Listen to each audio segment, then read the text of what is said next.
Hey everyone, this is Magiclovr recording for the mtgnoob.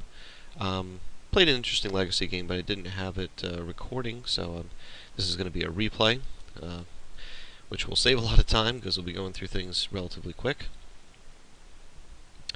And I am playing my green and white enchantment-based what's called an Opalescence deck. So after a couple mulligans, I do get him to Thorax, so Opalescence and Moat go away, unfortunately. But with Sylvan Library out, I can rebuild relatively quickly. Found out my opponent is playing a pretty hard mono black, discard, sacrifice, him to Thorax, Liliana's, everything like that, which is pretty brutal. Happily, I do draw the Oblivion Ring to get Liliana off the board. I've got a lot of mana production, just not a lot to do with it right now. So I do get the Enchantress Presence out, so I can get the engine going. I'm a little worried because he does have Curse Scroll, which is an interesting card. Artifact damage. Once you get either, one or two of the same card in your hand, you just keep the one card in your hand, and it's a guaranteed 2 damage. Along with Mistress Factory is pretty tough. So now it's just a race. I do get the Journey out there, just because I'll never be able to use it against him. Excuse me, fighting off a little bit of a cold.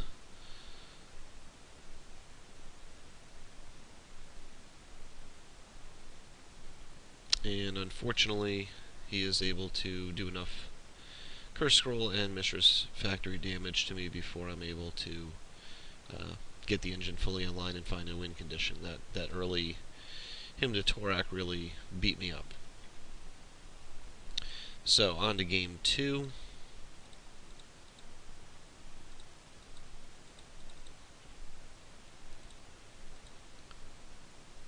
And I didn't do anything crazy boarding. I did bring in the Leylines of Sanctity, which I think for anything with, discard, he obviously was not happy to see Leyline of Sanctity out of the gate. But Smallpox doesn't target, so he was still able to beat me up with that. We did Sinkhole, my first couple lands. So I did sandbag the Serra Sanctum there just for a little bit.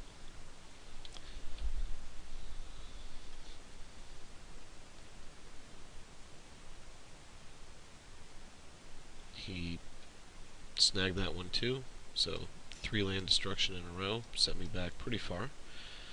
What's interesting about this game is I pretty much time walked about, 8 turns in a row. So 3 of my first 16 cards are land. And now 17. But he doesn't have any business either, so he's digging deep. He needs a win condition. I need mana. Hopefully a forest.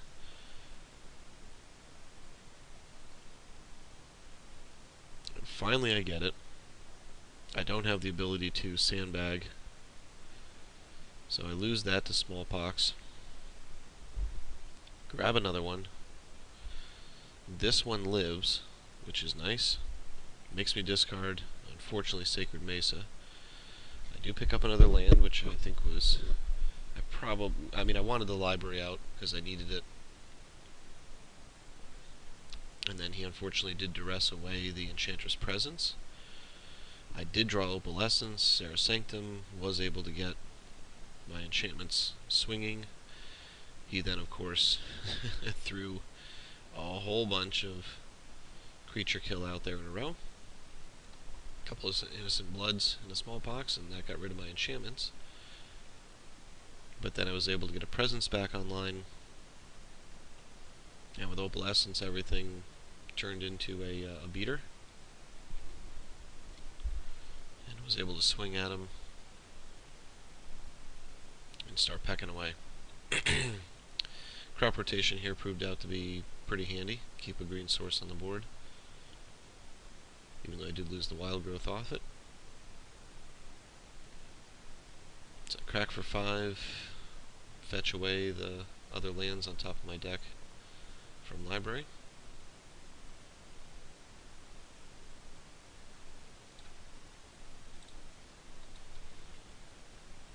Nether Spirit is a tricky little thing, but now I'm able to draw Sacred Mace at the right time, and that's going to allow me to put a little more pressure on him. End of his turn, I make a few Pegasus. He sees the writing on the wall, and that was a hard-fought game. So even though I time-walked by getting, my land destroyed, about 8 turns in a row, still managed to come back and win it after going through, half our deck. So pretty hard-fought game.